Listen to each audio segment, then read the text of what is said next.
Hello everyone, welcome back to my channel. If you are new to my channel, my name is Cor and I'm your business nurse from Southeast England. Applying for British citizenship through naturalization involves several steps.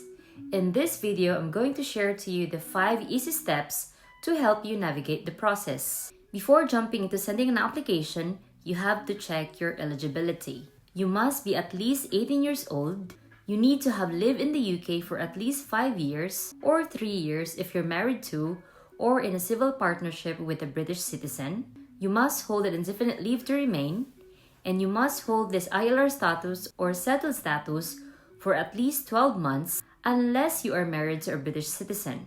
Having a good character is also a requirement, so you must not have a serious criminal record or immigration violations. As for language, you need to prove your proficiency to English, Welsh, or Scottish Gaelic, and this is typically done via a language test or an acceptable qualification. As for the case of my husband's application, he did not sit for a new English exam because he used his previous English proficiency test when he entered the UK because he is on a skilled worker visa. Although your English proficiency test has expired, you can still use it for this application. Another requirement is having the Life in the UK test. You must pass this test as this assesses your knowledge of British history, culture, and life. Now you are ready for the first step, which is the preparation of documents. So the first thing you need to do is you need to gather the necessary documents, including your proof of residency. So that would be your tenancy agreements, utility bills like council tax and bank statements. You must have your present and old passport, which reflects your travel history for the last 5 years. You need to provide your proof of indefinite leave to remain or your settled status, such as your BRP. You may also need to provide your birth or marriage certificate. Of course, you need to provide your proof of English language proficiency, which is your certificate from an approved test. Then you need to provide the Life in the UK test pass certificate. And lastly, you must have 2 referees for your good character. As for your referees, the referee must have known the applicant personally for a minimum of 3 years. The referee cannot be a relative of the applicant or the other referee. The referee cannot be employed by the Home Office. He or she must not have been convicted of an impersonable offense in the last 10 years. The referee should be a professional. And lastly, the referee must be willing to provide full details of their knowledge of the applicant. You will also need your P60 for your national insurance number and for your employer's details. Now let's proceed to step 2, which is to fill in the online application. So you have to go to gov.uk website. You must register a valid email, and then it will ask you if who does this email belong to. And as for your reference, this is based on the application of my husband for his citizenship. So he came in the UK on a skilled worker visa. So the email belongs to him, the applicant. And then it will ask you if you have an immigration advisor based in the UK. The answer is no. Are you completing the form for someone? The answer is no. And then it will ask for basic details like your name. Do you have any other names? The answer is no. And then it will ask you if you can be contacted to the email that you provided. And then you need to provide your mobile number, then your postal address. And it will ask if you currently live in that address for 5 years. If not, you have to provide all your address for the last 5 years. And then it will ask you, once your application is approved, where do you want to have your citizenship ceremony? So in his case, he chose Reading because that's our town. And then it will ask for sex and relationship status, if married or single. And then complete all the details as reflected in your passport, the nationality, country, and the date of birth. And then it will ask you if you can provide your valid passport. Answer is yes. The next question is, do you have a valid national identity card? Our answer is no. Then it will ask you, do you have any other nationalities? His answer is no. Have you been granted indefinite leave to enter or remain in the UK? The answer is yes. Then was your indefinite leave to enter to remain granted under the EU settlement scheme? The answer is no. And then you need to provide your national insurance number, And then it will ask you, have you passed the Life in the UK test? The answer is yes. So you need to provide also the Life in the UK pass test number. Do you have a previous visa, entry clearance, or leave to remain where you have had to prove your knowledge of English? The answer is yes. And then tell us the previous visa, entry clearance, or leave to remain you had. So as I have mentioned, my husband is under a skilled worker visa. So he entered leave to remain tier 2 migrant. So the next question is the knowledge of the English language. So did you meet the knowledge of English requirement as part of an indefinite leave application? And the answer is no. So the next question is, do you have a degree that was taught in English? Although the nursing degree in the Philippines is taught in English, he answered no, because it will need you to provide another type of document to prove that it is an equivalent to a UK bachelor's degree or above. So we answered no. As for English language test, have you passed an approved English language test? The answer is yes. And did the test assess your speaking and listening skills at a level equivalent to B1 or higher? So the answer is yes. And then how did you get your result? And then certificates. So he provided his old English exam certificate. Then you need to give the details of your parents. Then you need to answer if you had any convictions or any other penalties in the UK or in another country. And then there's another section about sex offenders register. The answer is no. Have you ever been declared bankrupt? The answer is no. The next slide will ask you, do you have any dependents not applying with you at this time? Actually, the answer to this question should be yes. And then the next one is the war crimes. Have you been involved with war crimes? The answer is no. Have you been involved to terrorist activities? The answer is no. Are you part of terrorist organizations? The answer is no. And then about your terrorist views, the answer is no. And then you have to declare if you're a person of good character. The answer to these 3 questions is no. And then you need to provide the details of your referees. So you need to provide 2 referees. You must know their full name, their birth date, their address for the last 3 years, their contact number, their email address, their profession, and if they have a British passport. Then the next slide, it will ask you for your previous applications. Have you made any previous UK immigration applications in the UK or abroad? And then it will ask for your current partner details. Is your partner a naturalized British citizen? The answer is no. And then it will ask you for your partner's address. And then when did you get married or enter a civil partnership? And then it will ask you if you have been previously married or have a civil partnership. The answer is no.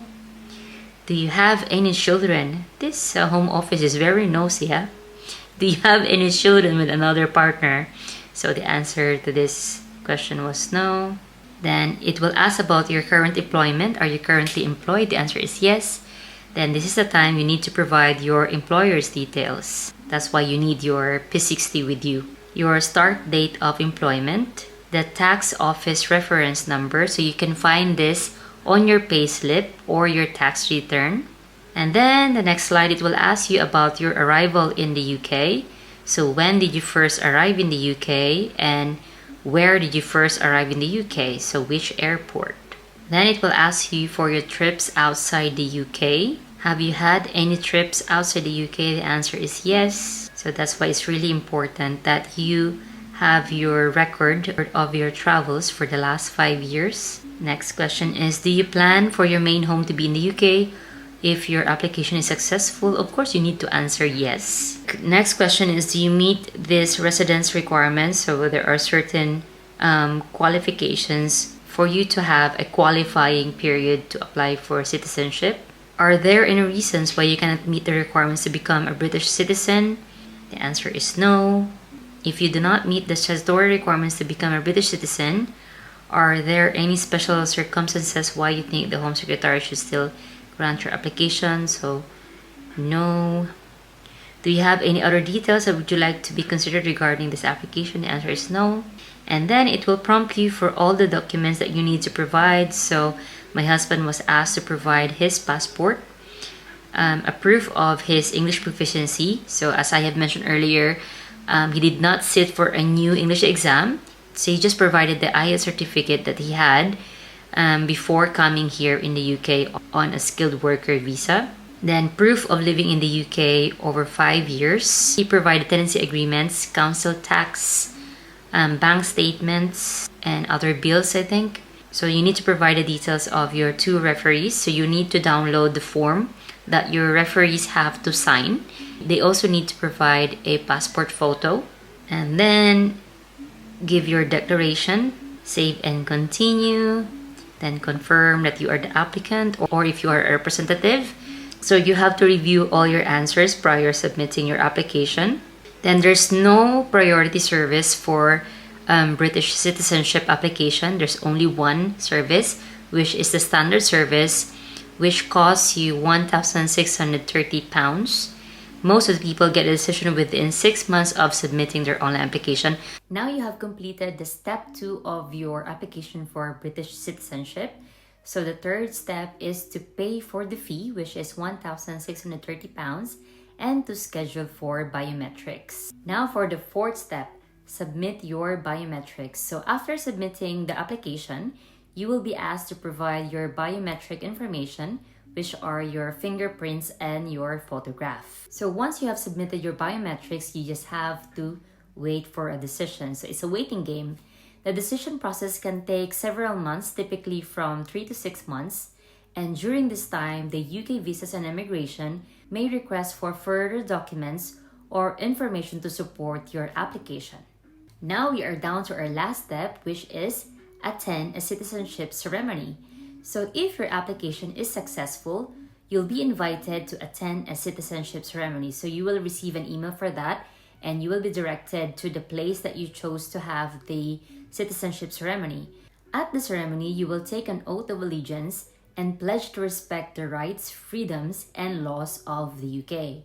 Once completed, you will be granted your British citizenship. So, congratulations! After receiving the certificate of naturalization, you can now apply for a British passport. The British passport will grant you the full rights of a British citizen. To give you an idea how long will it take for you to get approved of your British citizenship application, I will share to you my husband's timeline from the time he applied via online for his British citizenship up to receiving his British passport. So he applied via online for British citizenship last year on November 18. So after sending the application via online, unfortunately he did not manage to book an earlier date to have his biometrics done because there was no available dates. So the date that he booked was December 16. So his biometrics were done on December 16. And because it was holiday season, it took a bit of time for him to receive an invitation. So on January 20, 2025, he received an email saying about citizenship ceremony invitation. And then on February 5, he scheduled his citizenship ceremony. And then on the 12th of February, he applied for the British passport. Then after a week, he received an email from the Home Office saying that the documents were received. And then on 22nd of February, he received an email that his passport application has been approved. After 4 days of receiving an email saying that his British passport application has been approved, his British passport was delivered to our home address, and it did not need any signatures or photographs. So all in all, it took him about 3 months from the time that the application was sent online, considering the delays of his biometrics and of course, due to the holiday season. It is indeed correct that the decision process can take about 3 to 6 months from the time that you have applied for your British citizenship. Hopefully you find this video helpful and valuable. If you have any family members or friends that are due to apply for a British citizenship, please do not hesitate to share this video. But just to let you know, this is just a guide video. I am not a solicitor. I do not have a professional experience when it comes to applying for British citizenship. This is just based on personal experience of my husband, and we went through his application, so I know the process of I know the step-by-step process in applying for British citizenship. I am due myself to apply for British citizenship soon. I will also gladly share to you my journey. Thank you so much guys for watching this video. I know it's been a while that I have posted on my channel.